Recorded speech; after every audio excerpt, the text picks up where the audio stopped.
Welcome back, Streamer Nation. I'm your host, Michael Simeone, and you're listening to the SP Streamer Podcast, which is part of the Fantrax and FantraxHQ.com family. And I'm here with, as always, my co-host, Lauren. What's going on, Lauren? Not much, Michael. I'm glad to see that we're going live. There was a big question mark earlier today about that. Yes. So Yes. I had the pleasure of being woken up by my wife this morning because she walked down into the laundry room and there was a huge bubble in our ceiling. Oh, not good. Not good. Yeah. So clearly there's some leaking water and there's water all over the floor. And it ended up being it was a heating pipe. Basically it had a clamp down and it looks like the clamp kind of like, it kind of like shifted, and somehow by doing so, it cut into the pipe. And when the heat was on, the water was leaking. So I had to get that fixed. And the guy who was coming to do it, he was coming after work, after I got home from work. So I didn't know what time that would be. He didn't tell me specifically. So I was like, if it's 7 o'clock and he's running around behind me and stuff, like people probably don't want to see a random guy walking back and forth. So I was like, I don't know, we could go live like we normally do. So that would have been a fun, weird added element to it. If you've got like a worker guy in the back, I don't know if he would have. I don't know if he would have appreciated being live streamed, walking back and forth too. Who doesn't appreciate a good live stream? Yeah, so that was why it was up in the air. Okay, all right. Well, yeah, okay. That's not fun, and having leaky pipes, and all that fallout from that is no bueno. That's and I just I remember I texted a picture to my friends. It's like being a homeowner is so fun. Yep, it's part of it. It's part of it for sure. Yeah. Yep. So we missed last week. I had sometimes this happens. I had a little work meeting that I had to do, so I had to cancel it last second. But we're back this week. This week we were supposed to have Phil DeSo on, but Phil is having some for personal reasons couldn't come on this podcast. We both hope you feel better, Phil. And next week, which I'm excited about, we have Rob DiPietro coming on. He actually has not been podcasting, but he is coming on just for us because he said that he likes me that much. All right. So it'll be fun. We're going to dive into game theory with him as well, which we've been doing in the past. I decided for this episode, though, let's actually kind of talk about some players because we've been discussing draft strategy a ton. So I think it'd be a little more fun to actually discuss individual players.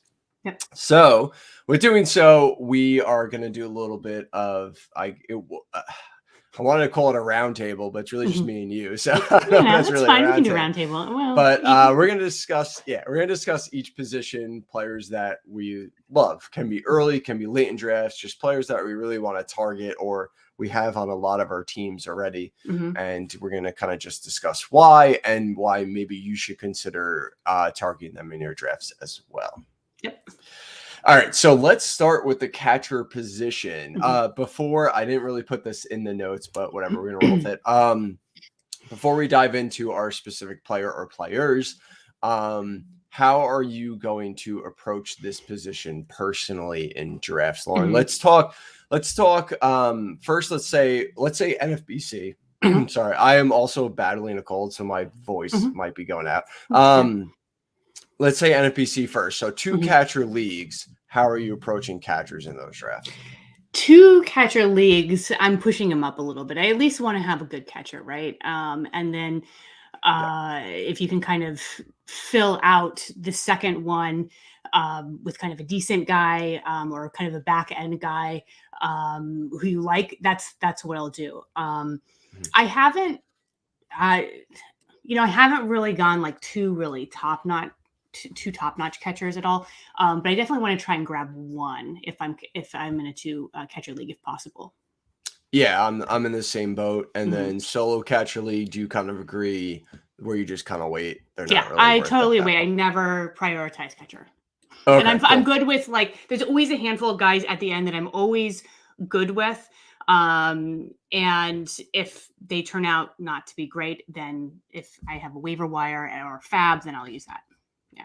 So safe to say in single catcher leagues, priority wise, they are last for you. Yeah.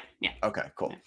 All right. So who is your catcher that you have been targeting drafts, or you have a lot of shares of, someone that you really are trying to focus on and make sure that you grab?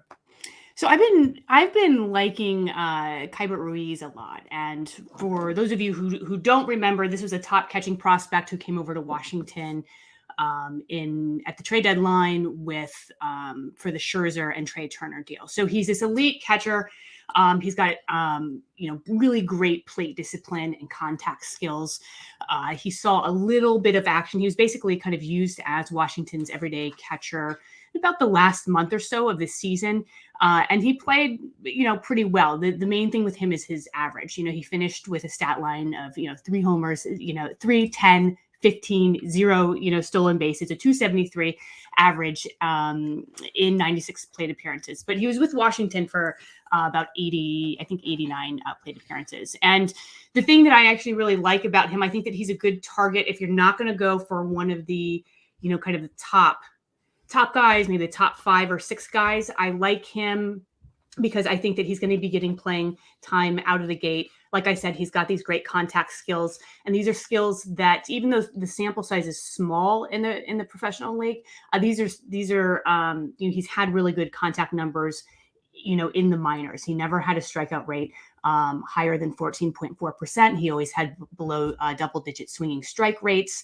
And that limited time when he was playing in Washington, his zone contact and his contact rates were above 90%. So these are all really good numbers.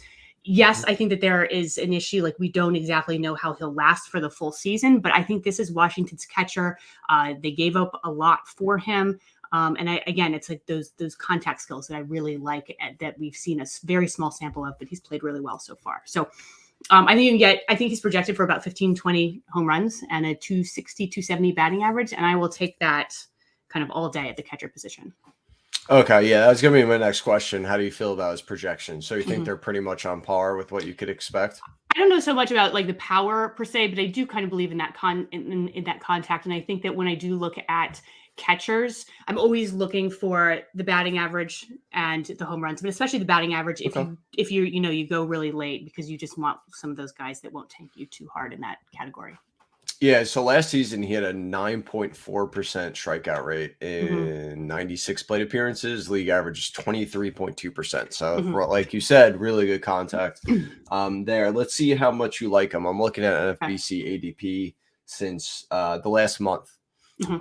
Would you take him over Tyler Stevenson?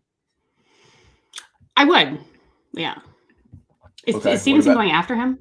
Stevenson's going before him. He's going before him. Okay. Would you take him over Wilson Contreras? No. Okay. All right. So you like him. You like him a little bit more than what the rest of the public likes. I guess I do. Yeah. All right. How about you? My catcher is Wilson Contreras, who I just asked you about. Because if you said you were going to take him over him, I was going to say, how dare you? No, how dare you? I like Wilson Contreras a lot. I mean, I've talked about him a ton already. He was third at the position in EV per fly ball. His max exit velocity was higher than Salvador Perez. Basically, what he is doing is selling out for power. So he's not going to have a good batting average. I'll tell you right now, like 230 maybe, something like that, 240. But he can get you 25 home runs, and then he gives you some speed too. He gives you 5 to 7 stolen bases. So I think that's pretty valuable, where he's going, especially, if we do see that power even take a further step forward, like I'm not saying he's going to, but like, what if he starts getting closer to the 30 home runs, he's going to provide you a ton of value. And, he's basically, and then those steals too, which help you as well. So I think he could potentially get you 4 categories as a catcher, which is pretty damn good. And that's he's going to get a lot of play appearances too with the DH if he stays in Chicago. So I just think he's a solid option. I agree with that call. He is a catcher that if I am kind of really targeting kind of a little bit higher, it's him, because I'm not paying for Sal Perez. And I've generally, if I'm not paying for him, I'm looking at Wilson Contreras and Grandal as well. Yeah. Kind of my I like them both too. The only Mm-hmm. catcher going ahead of him Mm-hmm. that I would not take ahead of him is Dalton Varsha. Mm-hmm. Yeah. I know people love him. I Mm-hmm. just have some reservations. I mean, I just want to see more of a track record, I guess, before I could really pay that much up for him. I think that makes sense. All right, let's move on to first baseman. Mm-hmm. Again, let's attack just strategy approach real quick. How are you attacking first base this year? I'm waiting, which you'll be able to tell when I talk about my player. I think that, first base position this season is fairly deep. I think that you can wait. And I think that there are a lot of guys that you can get who can give you kind of the 20, 25 home runs, a batting average that won't hurt you. And that I think that you can I think you wait on these guys and you take some other scarcer positions instead. That's what I've been doing. How about you? Yeah, I agree. I mean, again, me and you aren't, we're not different than, I guess, what everyone else is thinking. Everyone is thinking the same thing. Mm-hmm. Wait for first base, take that power late. For the most part, some people do like to not reach, but take them early. Yeah. So who's your player that you're really focusing on for first? So there's actually a kind of little tier of guys who I'm totally fine taking. But Ty France is in this. And so I'm going to pick Ty France here. I think that I like him, last season. He had 18 home runs and a 290 batting average in 650 plate appearances, a 353 WOBA, and a 129 WRC plus. Right now he's going as the 15th catcher off the board, and I like him. I don't know. I kind of like this lineup in Seattle. I found that I've been taking, I'm intrigued by JP Crawford, Adam Frazier, Mitch Haniger, and Ty France. I don't know. I like this lineup for some reason. And I like France because I think that he'll get a lot of volume. I don't know that he's really going to push on the power front much more than 20, because like I said, he had 18 home runs and 650 plate appearances. So that's kind of maxed out a little bit, but I do think that, he can give you good run production. I think that you can look for 150, 140, 150 combined runs, RBI. I think that he has, again, he's got above average contact rates. And these are things that I'm looking for. And one thing that I really like about him, especially if you're in kind of the NFBC, is that he's eligible with first base and second base. So you've got that corner infield and middle infield kind of flexibility there, which is valuable.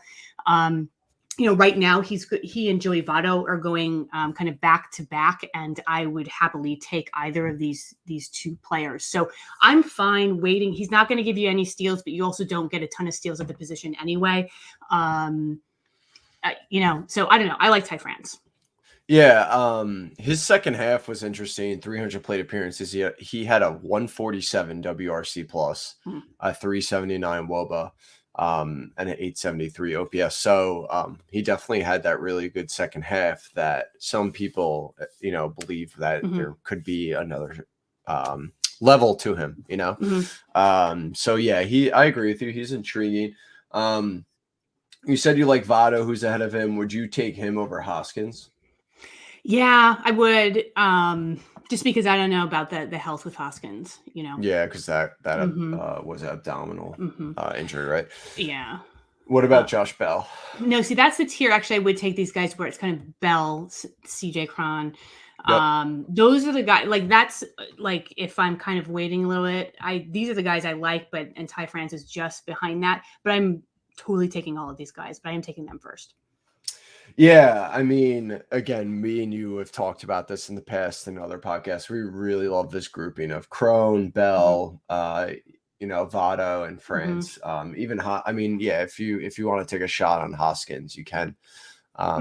So yeah, we We love this. I mean, that's kind of like tier. the, like 12 to kind of 15 kind of range. Yeah, it's 11 to 15. Yeah. 11 to 15. Okay. Yeah. Yeah. Yeah, I mean, I'd much rather, would you rather anyone in that grouping over Jared Walsh? No. Mm-mm.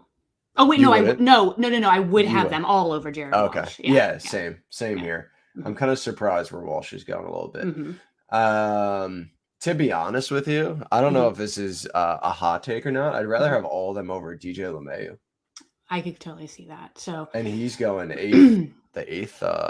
He's first baseman. Right now, yeah. I mean, the only thing that's good about him though is the multi-eligibility, so I guess maybe it counters it. But yeah. So my first baseman is, in that grouping, Joey Votto. Monster second half, ridiculous barrel percentage in the second half. His OPS was 1.057 the second half. Second highest exit velocity per fly ball in the for first base. Can grab him, as we said, in that nice grouping. The Bat X has him pegged for 30 home runs. I just feel like he's such a good, reliable power source that late draft that you could get. And he's still old. He's old, and for people who are listening, I'm doing air quotes because it's really not that old in real life. But he's old, so people don't really care about him still, even though what he did last season. It's really crazy. It's wild. It's wild. Yeah, and that's one of the things I think that you can take advantage of. Although I do think a lot of people are talking about Votto this season, so I wouldn't be surprised if he gets pushed up a little bit in drafts. But yeah, I love Joey Votto. He's able to just kind of transform himself, and I think that he does it. Like I think I was reading this article in The Athletic where he basically each season he picks one thing to work on, and he just sits and does it. And whether it's something baseball related, or he's going to learn chess, or he's going to do whatever, it's just something that he does. And I also like Joey Votto because this is like a weird thing, but he always he films himself have you seen these? He films himself mopping with his shirt off, and he'll just send these videos of himself to his teammates. I have not seen that, but it doesn't surprise me. He doesn't say anything, and he's just sitting mopping the floor with just shorts on or something, and then he just sends those videos out, and I'm like, I love that's Joey actually Votto. Pretty funny. Yeah. So the ADP I had up was the last month, and then I decided to look kind of before this new year, and Votto has been moving up pretty consistently. So that is that's happening. Yeah. Unfortunately for us, because now we can't get it this late. All right. Moving on to second base. How are you attacking the second base position?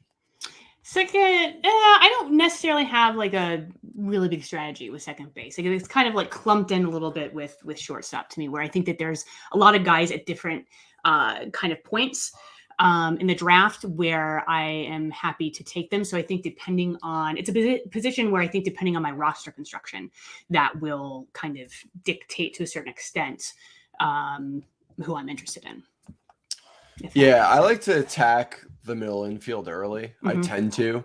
I kind of I'm just going to jump ahead of here a little bit. I kind of like attacking shortstop a little earlier than second base, but I do like grabbing second as well. Obviously, third base too, which we'll talk about. So usually I try and grab it in the earlier rounds. But I do think I need to adjust the way I draft slightly, because I feel like I've been putting outfield on the back burner too much, and I'm realizing a lot of my teams have pretty terrible outfields because it's not as deep, I think, as everyone still kind of thinks it is. It does kind of fall off, and I do think you kind of need that one really good outfielder to help anchor that position, at least for NFBC, because you got to fill out 5 of them, right? But if you're in a league that's only 3 outfielders, completely different story. Definitely put outfield on the back burner and target your infield first. So you've basically been leaving kind of outfield a little bit, or for the most part? Yeah. So, in most drafts, I've been basically heading second, shortstop, third, first, and then I go to outfield. It's just been the way I've been doing it. And I think a big reason for that is because of someone who I love, and I think you picked the same person who you love, and I keep falling and grabbing this guy. Mm-hmm. I have a ridiculous amount of shares, of two people here Mm-hmm. that I've talked about all off season. Mm-hmm. But I want to give it away because I think you picked the same person. So who's your second baseman that you're chasing, Lauren? It's Jonathan India, and this is one of the Yeah. easiest things for me this year. It's just like it's just so easy. It's Jonathan India. You know, he had this great rookie season. He's got a little bit of everything. You know, he's got that pop and speed and solid batting average. You know, he finished the season with a 190 ISO, a 363 WOBA, and right now he's a 12th, I believe, second baseman off the board. That's just like, that's crazy to me. So I am totally happy grabbing him. And, you know, he was able to bring over really good, you know, plate discipline, which is also something that he had in the minors. And one of the things that I really like is that, you know, he's batting at the top of that order. And, you know, Jesse Winker, Joey Votto, who we just talked about, these are on base machines. And so I think there's no problem with India getting, you know, say like 100 runs, 100 runs this season. He was almost there last season. He had 98 runs. And I don't know. I just like it. It's a great top of the order. It's a great lineup. He's in a great park for hitters. And I try and in general get guys that can contribute everywhere. At like all positions if possible, and certainly in like the top 10 rounds of my draft. And so I love guys like this where it's not like he's not going to give you, say, 30 home runs, like a big like power streak or tons and tons of steals, but he's not hurting you anywhere and he's contributing everywhere. And I think there's tons of room for growth in his second season too. Yeah, I really like India. I think what really intrigues me when it comes to him is, I mean, he's young. Obviously, it was his first season, and he just consistently improved throughout the year. I mean, if you look at his first half compared to second half, they both were good halves, but yet he just played even better in the second half. He upped his OPS, he upped his ISO, he upped his WOBA, he upped his WRC plus. Like his second half, he just got better as time went on. Which is good because usually, you know, these rookies, they'll struggle or they'll start off hot, pitchers figure them out, and then they start to struggle after that. But that didn't really happen with India or they figured him out and he was just able to adjust really easily. Yeah. So I just think he provides a solid floor. The only thing that, like, I know it's probably such a fallacy, but the only thing that comes into my brain is like sophomore slump. I'm just like afraid. What if that actually happens to him? Yeah. And I'm sure I don't know if there's really true numbers behind that, but I just feel like he's a safe 2010 guy. In a, like you said, a good park, good lineup, gonna get a ton of runs. He has potential, I think, to probably hit maybe even closer to 25 home runs, maybe be a 25 and like eventually maybe 15 guy, which is really, really good. And, you know, he's going after guys like, you know, he's going after Ketel Marte, which I love Marte. Think he's a fantastic hitter, but can't stay healthy. He's behind another guy who I love in Jorge Polanco. I like Polanco as well. who I think is underrated. But I mean, they're going behind a guy in Tommy Edman, which I get the 30 steals are there with him, but what else is he really going to give you? In my opinion, you know, Edman is really just there where if you're lacking in bags, that's what people are just grabbing him. So I guess, you know, it is what it is. But I just think India is being undervalued like you do. And I have a ton of him in drafts, probably overexposed, but I don't know, whatever. It is what it is at this point. I think it's also one of those things where it's like I feel like you always kind of have players every year where like you love them. Yes, you want to kind of diversify a little bit, but it's just like there's certain guys that you just love, and I don't mind taking them everywhere. I'll live and die by him. It's fine. Like that's fine, you know. Yeah. All right. Let's move on to shortstop. I went out of order in the sheet, but it's fine. All right. So let's go to shortstop. So I kind of mentioned the way I'm approaching shortstop. Basically for me, it's I want a shortstop early. I would love to have one in the first round, that or a third baseman. If I happen to be the end of first round where I'm basically grabbing a starting pitcher, I'm still trying to attack it early in the second or third. So even with shortstop being kind of a deep position, you want to make sure that you get a shortstop in the first round. Not. I mean, so I love a lot of the shortstops in the first round, right? Like, give me Trey Turner all day, give me Bo Bichette, give me Tatis, obviously. Right. But after that, I just really, really like Tim Anderson. I had him on a ton of teams last year. I just feel like he's super reliable. I really like Story. I still think, when he finds his new home, I think his ADP is going to go up. Agree. Obviously, you can't go wrong with Bogarts. A lot of people think Lindor could rebound, which I believe. I just like a lot of these guys that are going early because I think a lot of them give you some power with a lot of speed or high batting average. And I want that. That's what you want early on. So they're just they're just there in the perfect place for me. So I'm typically taking an early shortstop. What about you? I mean, do you the same way? Have you been waiting because you feel like it's deep? Which I get. I understand people doing that. Like, you can wait months later for Polanco, or if you're Jazz Chisholm, or you can wait for him too, or even Seager, or if you're Bobby Witt. I don't know why you do that, but I get it. Yeah. So, I mean, how have you been? It's kind of the same. I kind of have a similar answer to the second base, where I haven't actively been targeting, but a lot of it is because I think that it is so deep. So it just kind of depends, where I am in the draft and what the roster construction is, and how people, how my, everyone else in the draft is drafting. And but it's not a huge priority for me. And because like I said, similar to second base, there are a lot of guys up and down that I'm totally fine with. I'm totally happy with. So. Okay. So who's someone that you're targeting at the position? So I know we're supposed to be talking about like targeting, but I am, and the player that I'm talking about is Javi Baez, where I may be president of the Javier Baez fan club. I like him because you don't have to target him because he is such a polarizing player, because people just don't like, he has horrible, plate discipline skills. He swings at everything. His strikeout rate's been getting worse year after year. It's been over 30% the past 2 seasons.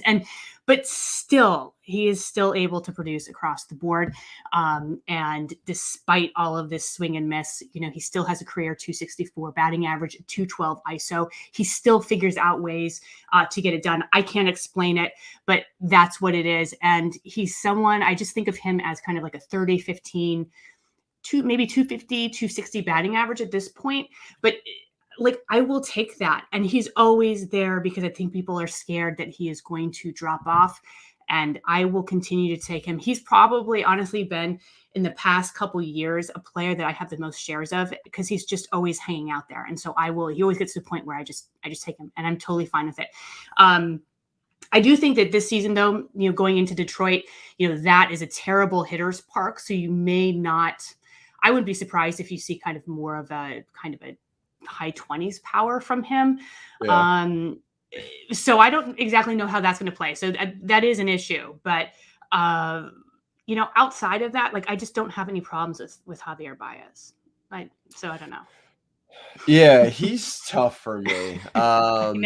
It's weird. It's so weird because I think Bubba, I think he tweeted this once, and it was so true. He was like, we can all hate on his underlying metrics. He's like, but does it matter when he literally does it every year? Every year he's going 30 and like he's going 30 and 10 or 30 and 15, 30 and 20 one year.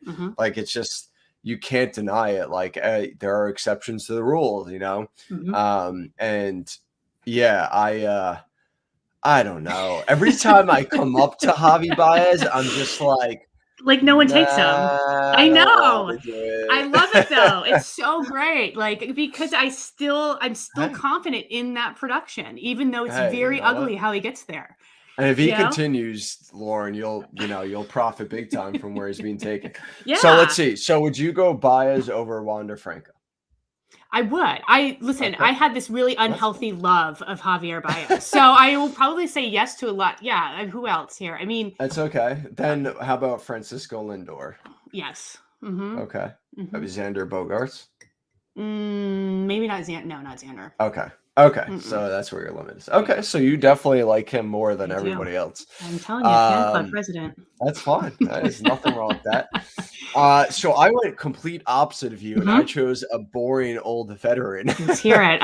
who I like. I'm trying to see what he's going as the 26th shortstop right now. Okay. Yep. I lost it. Sorry, I was trying to see where he's going. And that's Brandon Crawford. Yeah. I know he's old. Again, that's okay. Yeah, that's okay. But he hit for 298 with 24 home runs and 11 stolen bases, which is crazy. That's for his wild. age. Yep. Do I think he's going to hit that high of average? No. But I do think 20 home runs is obtainable, as well as maybe some speed still. He ranked third at the position, OPS and WRC plus. The Giants figured something out with him. Obviously, I don't see why it shouldn't maybe stick for another year. We've talked about the aging curve isn't the same as it has been in the past. And I think Crawford just figured something out, and he's going as the 26th shortstop off the board. A shortstop who could get you over 20 home runs with some speed. Yeah. So I feel like he's a no-brainer. I mean, you're grabbing him as your corner infield or utility player, or even bench, depending on, your league format. And I just don't see taking Suarez over him. O'Neal Cruz, who basically hasn't played in the Major League Baseball yet. Brendan Rodgers, whatever. I'm not a fan of that. I will stop there because I do love Luis Urias. I was gonna say I am out on Urias this year, but yeah, I think you're right. I do like him better than those other guys, those four guys in front of him. Yeah, for sure. So I just think solid floor as long as he's out there, and a boring guy who's being overlooked. Listen, I love boring guys. I'll take them all day. I do like the call, and it's like the Giants. They're just like the player whisperers ahead of the curve, like especially I feel like also for like a lot of older players, and I don't know what they got going over there, but they've figured out how to get kind of peak performances and production out of their players. So I like that call. Yeah, he clearly figured something out. Are you comfortable with him as like your starter? No. Yeah. Okay. All right. I was like, okay, that's pretty bold. Okay. No, that would be no. And I just think he's a very, very good CI or utility.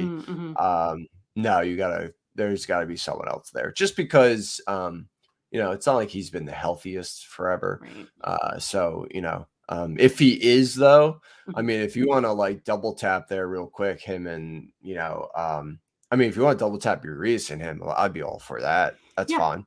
But it's not that bad though, because like looking at his kind of games played and his plate attempts, I mean, he actually has been fairly durable. Okay. Yeah. Maybe I'm remembering wrong. So, but I actually thought maybe he wasn't. He's durable. More durable than I thought he was. So, yeah, I think that's good. And actually, the projections kind of have him going for anywhere from like about 530 to 590 plate appearances. So, yeah. I mean, I like that call. All right, moving on to third base. How are you attacking that position? Well, I mean, I know that third base is shallow this season, but I don't have a problem. I've been targeting Justin Turner, who is later. He's going as the 15th third baseman. So I'm kind of, I think, going a little bit counter to. I feel like most people are pushing third baseman up this season. And I don't mind if I can get Turner, I'm absolutely fine doing this. And I think it's an important point to make is that when we talk about getting guys later, and especially with shallow, I think positions, then you need to make sure that you do have a plan. You can't just say, I can get him later. Like you need to make a plan. You need to understand where he's going in the draft. You need to kind of be aware of how quickly the third basemen are going off, in the drafts that you are in. And if you need to jump and go a little bit higher to take a late round target, especially at a shallow position, then you just kind of need to be aware of that. So I've been doing that with Justin Turner. I like Justin Turner because I know exactly what I'm getting. You're getting great per game numbers. He has a strong track record. He has a 290 career batting average. I think you'll get between, kind of 22, 25 home runs. He's batting in the middle of the Dodgers lineup. So I think there's a lot of good run production there. And I think that he will, I know that I'm drafting him. He played 151 games last season, which was he tied for the most he's ever played. So the one thing with him is I'm only planning on, kind of like 130 plate appearances, but I do think that he is one of these players that will benefit with the DH, the universal DH. And I saw that I think it was Jeff Zimmerman in one of his mining the notes. I came across a thing that said that he was looking at the Dodgers' usage of DH, and in 2020 and 2021 combined, they were using Justin Turner as the DH, and that was the most on the team. So I think that he could benefit from that, but I am drafting him knowing that I'm going to get less plate appearances. But if I get more than 130, I think that's great, because I think that what you're getting with him is solid, and I'm super content with it. But again, it is that short position, that shallow position. So you want to make sure that if you are going to do something like that, you need to be prepared to jump for that, because if you miss out on a guy that you're planning on getting late, you don't want to do that. That's not good. Yeah. So I like that you brought up that you expect 130 games, because I think, and there's a comment here, which I think is true too. There's rumor, I think I've heard that he is hurt, and that someone mentioned it, but I haven't seen it myself, so I can't really talk about it. But someone has mentioned that he might not start the season on the team.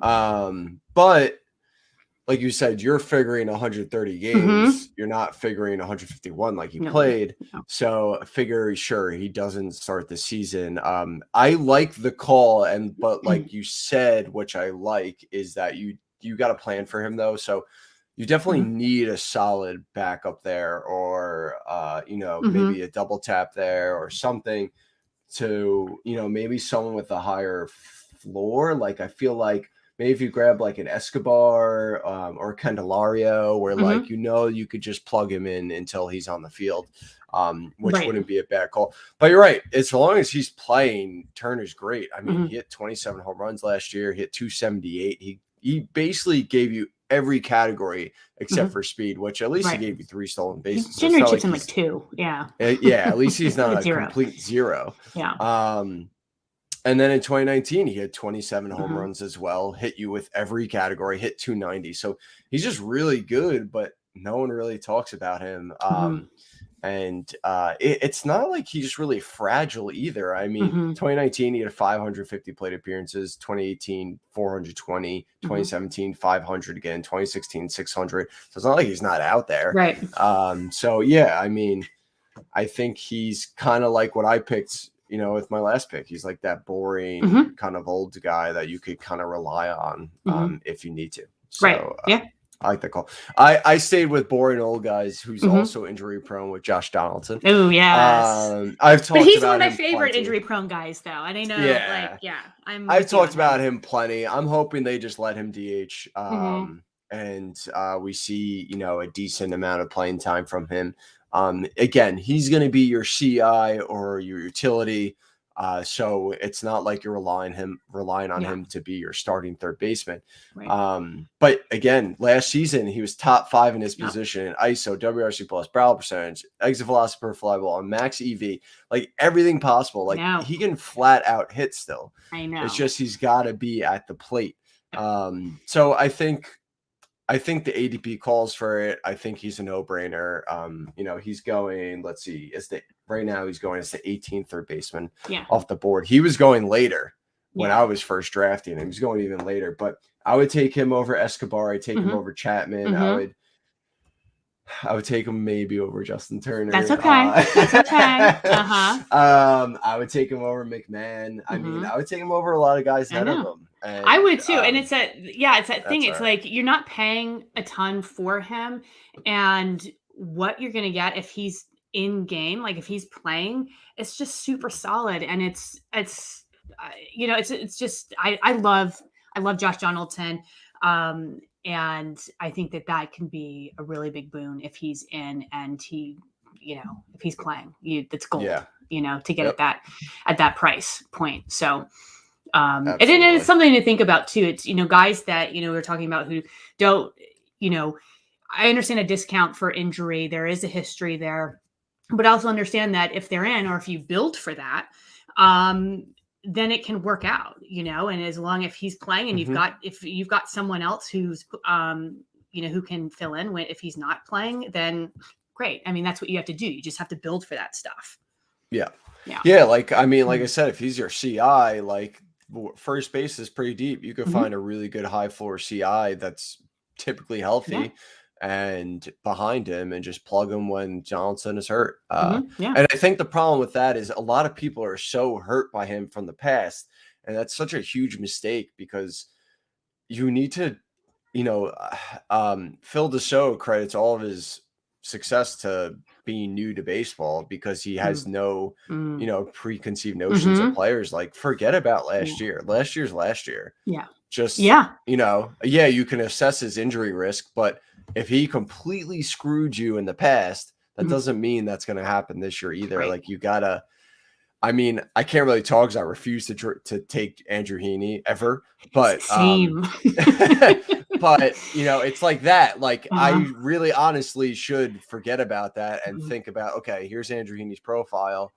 Yeah, he screwed me in the past, but he does have a ton of potential on a new team. So why not take a shot? Yep. But, and it's something Dave McDonald talked about too, where he's just like, he just reassesses each player each year. You can't, the best thing you can do. Yeah, and it's also like it's a great buy low opportunity too. It's like if you know that some of these players are being undervalued for an injury history or whatever, then look and see if it's worth to buy back in. Exactly. I totally agree with that. All right, let's talk outfield. So I said I think I'm putting it on the back burner a little too much. Got to change up my strategy a little bit. Maybe address them a little earlier. Is outfield pretty fluent with you? Like the other positions, where it kind of depends, or are you trying to get one really good one? What's the deal? What's the deal? What's the deal with being outfielders? I do like to try and get like a good one if I can, but I feel like for the most part I do. And then, I will say playing in kind of in the NFBC where you've got that 5, there's a huge difference between a 5, outfield team that you have to throw out there versus like a 3. So, that is really kind of a game changer. You do have to think about that a little bit differently. But again, it's also like, I try and get a couple of kind of really solid ones and then fill it with a player that I'm about to talk about, a type like this, like a glue guy, a foundation guy who is not exceptional in any one category, but contributes across the board. We love our boring guys apparently. But Andrew Benintendi is someone that I've kind of been targeting a little bit because he's a really good stabilizer for your team. He's not going to hurt you. He kind of keeps you afloat a little bit. And these are these boring guys that we're talking about that are completely kind of underrated. They're durable. They're these volume guys who just accumulate stats. And so this is something that is interesting to me with Benintendi. Right now, I believe he is going as the 48th outfielder. So he's just kind of inside that 200 ADP. And it comes down to he's just this middle of the order bat. Give you kind of maybe 15 to 20 home runs, possibly 10 steals. He has a career 274 batting average. I think, he's penciled in right now in the 4-hole behind, it's an interesting lineup with Merrifield, Nicky Lopez, Sal Perez. And the Royals are just kind of interesting, I think, this season. And depending on kind of who they bring up, which you never really know with the Royals. But again, this is another guy with above average contact rates. And, I don't know. I'm kind of all in on him as a kind of a floor volume, steady Eddie play. So here's what's interesting. So last season, he put up 17 home runs, right? 8 bags, hit 276. Projections are calling for basically the same thing, except more steals from him. So basically identical across the board, but more steals, which makes him more valuable if that holds true, right? So last season, according to Razzball's player rater, he was the 145th best player in the league. He's being drafted at 181. So even if he stays the same, you're making a ton of profit off of his ADP. Right. Just based on value. So yeah, again, another guy who's kind of boring, but he helps you in every category that just no one really cares about. No one cares, like, because people want like a big power bat, or they want a rabbit to give you steals. They're looking for like generally those two categories. And guys like this always get overlooked because it's just, and they just plod along and they just accumulate stats for you. And that is always your best friend in fantasy baseball. These like accumulators, these boring accumulators.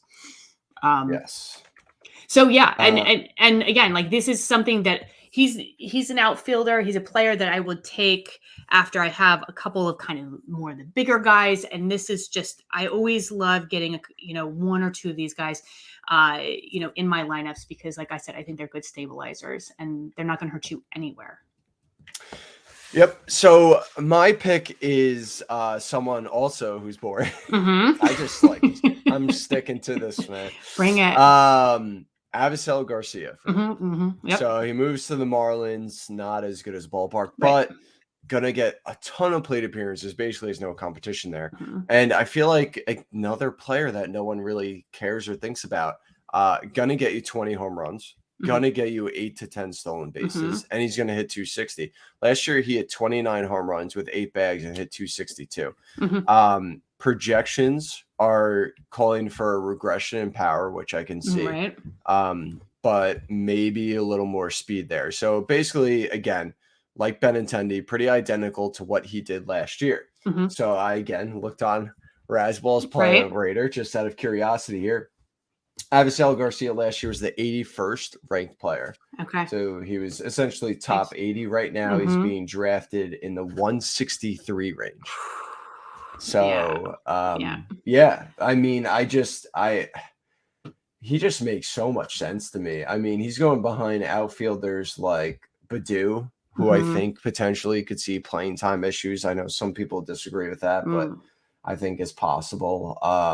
He's going behind Meadows, which is a little tough because if Meadows' speed comes back, I could see that not really panning out. But Meadows hit like 200 last year. Yeah. I just think he gives you everything. He's behind Kelnick, which is a no-brainer because Kelnick is we don't want the worst Kelnick, baseball player ever.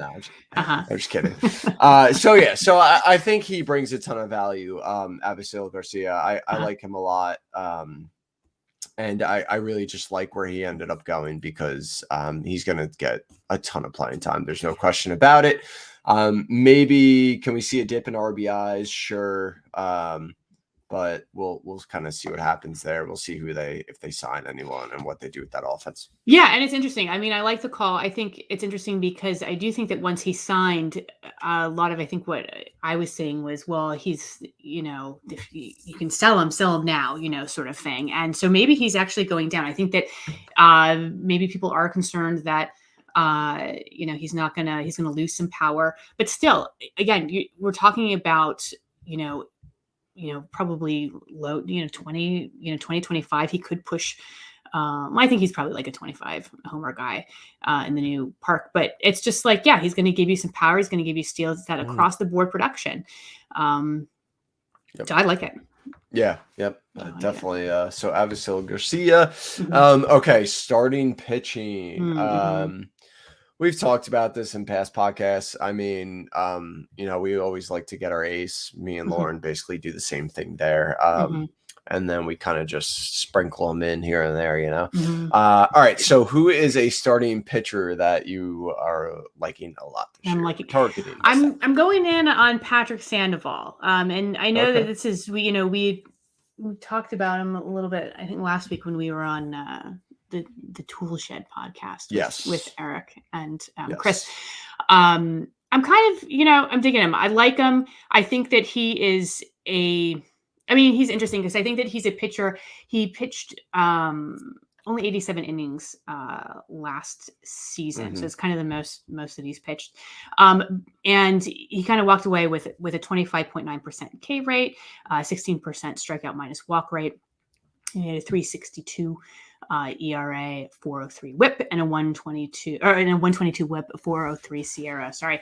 And while that doesn't scream like really super awesomeness, I think that the point is that he started to make gains in areas that you want to see in terms of future growth, I think. His fastball velocity started to increase. He improved his strikeout minus walk rate, as well as his chase rate. He had a 15.2% swinging strike rate and a 31% called strike and whiff rate. Sorry to throw all those numbers at you, but those are all kind of areas that you want to see, you're sounding really great like numbers me. At, right? See, it's a mind meld. We're switching. And so I like this, and you saw this, and it was kind of a change with him. It's because he started increasing his usage of his changeup, which is his whiff pitch. He gets a 51.4% whiff rate on that, and it's just like his money pitch, and he stopped using his fastball, which really wasn't that effective. So if he kind of continues, I think with this pitch mix change, I think that there's a lot of kind of underlying kind of goodness here. The one thing I would say, and I think you brought this up when we were talking about him last week, is that, with the Angels, they could be doing a 6-man rotation, which means that, you've got 6 starting pitchers, which means that's less innings to go around. And so I'm not sure, maybe innings wise, what do you think? I think he's getting projected around 140. Yeah, I mean, that's fair. Right. That's probably fair. So there's that. Yeah. But still, I like the growth there, and I think that could speak to kind of greater things in the future, and I'm willing to take a shot on that. So I do like Patrick Sandoval. Yeah, I like Sandoval. I've always talked about him. Really good changeup, went changeup heavy, so did all the right things. Totally agree with that. I just copped out here and I wrote Jordan Montgomery, but I'm sick of talking about him. So I'm looking for someone else I want to talk about. I will mention someone I have a couple shares of that I have not talked about at all this year. And that's Aaron Savale. I liked him a lot coming into last year. I thought maybe he can, Savale was very good command wise in the past. And he seemed to lose a little bit of that at the end of 2020. So I thought maybe 2021 that could come around and he could pitch better. And he did. He had a 3.84 ERA in 21 games. He is going super late. And I don't think he's flashy.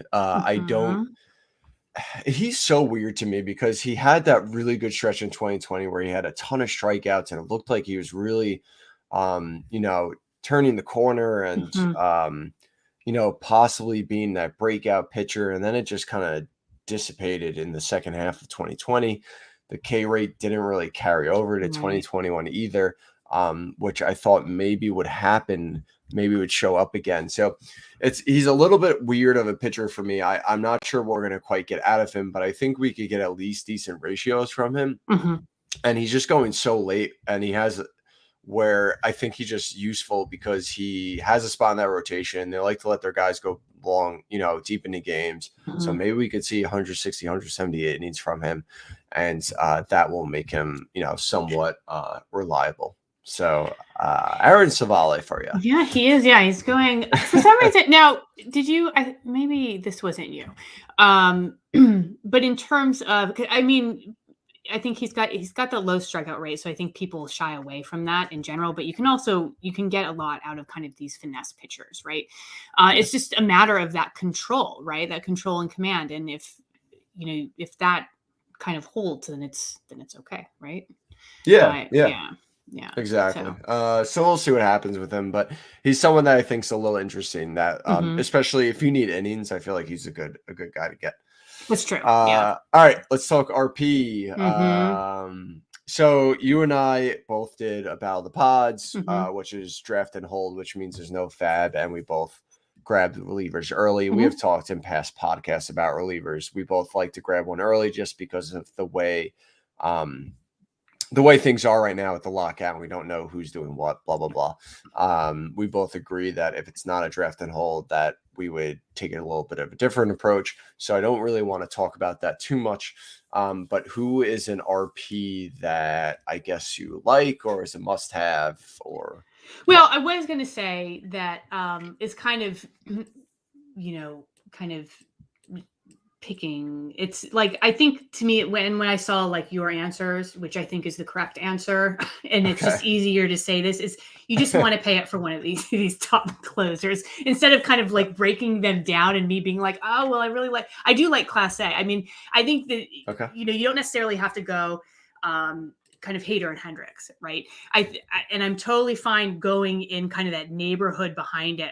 I do like the Class A. I like Presley as well. But I think that the main point here is, you know, these guys at this point in drafts, they're going fast and they're totally getting pushed up. And I think that unless you were really great, you know, with Fab or with spec pick closers, like just pay up, because I think that it's worth it at this point, and that's just the price that you need to pay at this point in drafts, I think. So really any of these top closers. Yeah, that's what I wrote. I wrote anyone elite. Yeah. But I'll give some I'll give two shout outs here. First one is Brewster Gratterall. I have a ton of shares of him. And it's really just because I think if Jansen doesn't sign, that means it's Blake Treinen. And then I think Gratterall is going to be right behind him. So if Treinen doesn't perform, then I think Gratterall could step in and, you know, kind of vulture some saves. He's going super late. So, you know, again, you're not really investing in this. So it's just kind of like a spec ad. And I kind of like it as a spec ad. The other one I'm going to mention is Brent Suter. Have to mention him because of our Discord chat. Can get you a ton of wins, really good ratios. So for those who aren't an SPS member, we have a member. His name is Andy Carlson. And obsessed with Brent Suter. And we were doing a really fun exercise that everybody loves. We draft an NFBC DC team together, right? And he kept saying, like, we have to get Suter, like, obviously, like, telling us how much he loves him. He's going to win Cy Young, all this crazy stuff. So we drafted him. And the funny part is that he got a cameo of Brent Suter the same time that I bought a cameo of Brent Suter. But he bought it for the Discord. I bought it for him. We both posted it in the Discord chat the same day. It was really funny. It's like bosom buddies. Yeah, and Brent Suter was really good in them, and very funny too. He was just like, you know, he said, because I said that Andy Carlson thinks you're going to win Cy Young, and he was just like, I don't know how many relievers win a Cy Young, but I really appreciate that. But it was cool. It was cool. So gotta give him a shout out there. Yeah, you have to. I actually, yes, you have to give Suter a shout out for that. Yeah. All right. So that does it. Cool. You guys all now know some players we love, and I'm sure down the line we're gonna do another podcast where it's just me and you, Lauren. We'll do our do not drafts for each position. This way, I like people that too. Know who we're avoiding. Yep. It's just as important, you know. Absolutely. Yeah, absolutely. You got to know who to eliminate too. We're big fans of eliminating people from the draft pool. So, all right. For those who don't know, our draft kit is out. I think almost 60 or 70 pages. I always forget. 100,000 words, massive draft strategy section, tons of great sections there, tons of great writers in it. It's only $5. So if you haven't bought it and are interested in it, again, just $5. It is up on our website now in our shop. You could just buy it and it'll download the PDF and it's yours forever. So make sure to check that out. Also, if you are interested in our membership, SPS Elite, we call it, or you could do basic as well. There's two different levels where you get access to our Discord chat, which right now we just did, like I said, our draft together. We started a couple of leagues that we're in the middle of drafting now. We do some bonus articles. We have some bonus deep dives going in there. The one today was for Cody Bellinger. So that's in there. So we do have some bonus stuff in there, a lot of information. Plus, if you need help with anything, drafts, whatever, too, you could ask it in there. And all of the writers basically just jump in and answer questions. So it's just a really good tool, and a really, really great, awesome community. I feel blessed to really have it. It's just awesome the way it runs, and everyone gets along, and it's really cool. So yeah, you can follow me on Twitter at SP Streamer. You can follow Lauren on Twitter at LK Auerbach. I kind of want you to get a better Twitter name. A lot of them. Well, maybe we'll pull that. Flows better. I know better than my name. I know, but yeah, we'll work on that. Okay. No, you have to change it for me.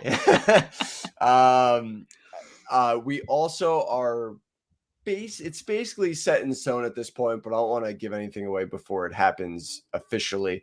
But we are potentially adding a new podcast to our SP Streamer Podcast Network. Mm-hmm. So keep an eye out for that. We'll definitely announce it when it's more official.